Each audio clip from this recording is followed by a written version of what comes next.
Thank you very much for joining us.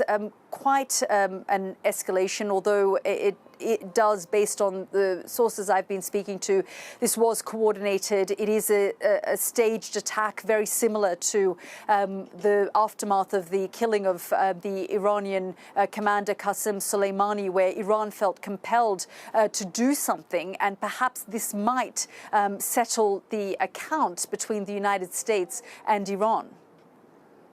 Well, I think it's quite clear from what we've seen in the last hours that Iran is signaling that it is ready to de-escalate. And that's not just in the way that the attack on Al-Udeid was conducted, with no loss of life and clear signs that there was a bit of choreography going on. And I think one must, if that is the case, one must give credit to the Qataris for having choreographed that. But I think also the statement of the Supreme Leader that you just shared would suggest that the Iranians are now very much looking for de-escalation and face-saving ways of returning to the negotiating table.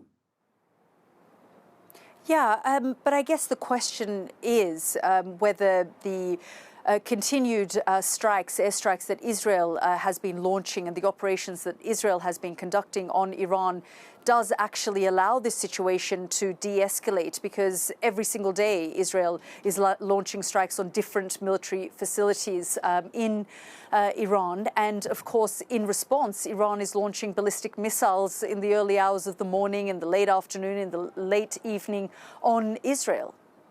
Yes, and I would expect that to continue unabated until there is a different approach taken by the White House, essentially. I think if the last couple of days has been about waiting for the Iranian response to Saturday night's attacks on the Iranian nuclear facilities, I think we're now in a phase where we are waiting to see how President Donald Trump will respond to what has just happened in Qatar. And he presumably has a choice between escalation or looking for further engagement and negotiations with Iran. And to achieve that, he will probably need to be ready to persuade Prime Minister Netanyahu to step back as well.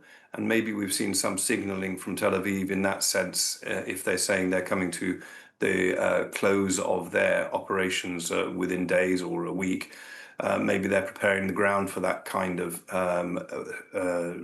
stopping the attacks on Iran. But it will take decisive intervention, I think, at this stage from the US president to move this away from escalation and back to the negotiating table. Do you feel confident that that might happen? I don't think this is over yet by any means, and I don't think anyone should feel particularly complacent at this point. There are a lot of different interests in play, and although it does seem that maybe the US president has prepared a situation where he can declare victory and is obviously very firmly on the line that he has destroyed Iran's nuclear capability through the attacks on Fordow and other nuclear sites.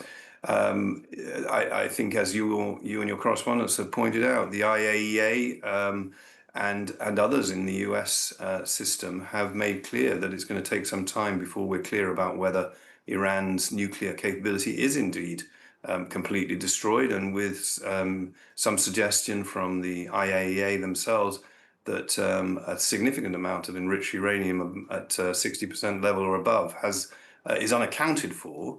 There suggests, I would have thought, that there is a negotiation to be had, because perhaps Iran still does retain some capability in the nuclear side, which would need negotiating away.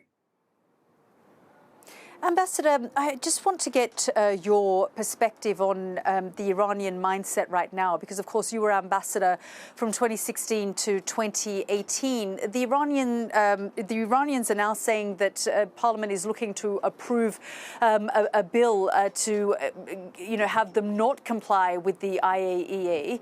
How dangerous do you think that is? And do you think that is the Iranians behind the scenes feeling like, okay, well, we were complying and they were accusing us of not meeting our obligations, which is exactly what the IAEA said in their last quarterly report, which the Iranians then pointed the finger of blame on the IAEA for triggering all of this.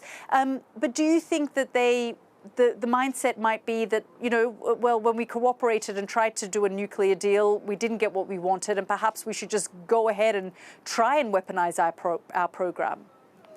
Well, I think the level of trust, Yalda, is at a very low level between Iran and the US and Western powers, particularly after the US withdrew from the nuclear deal of 2015.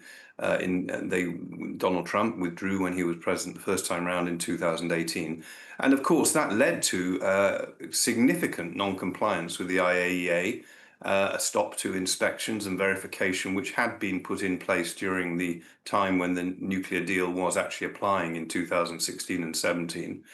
I think it's a bit by the playbook, this new decision in Tehran to stop complying with the IAEA.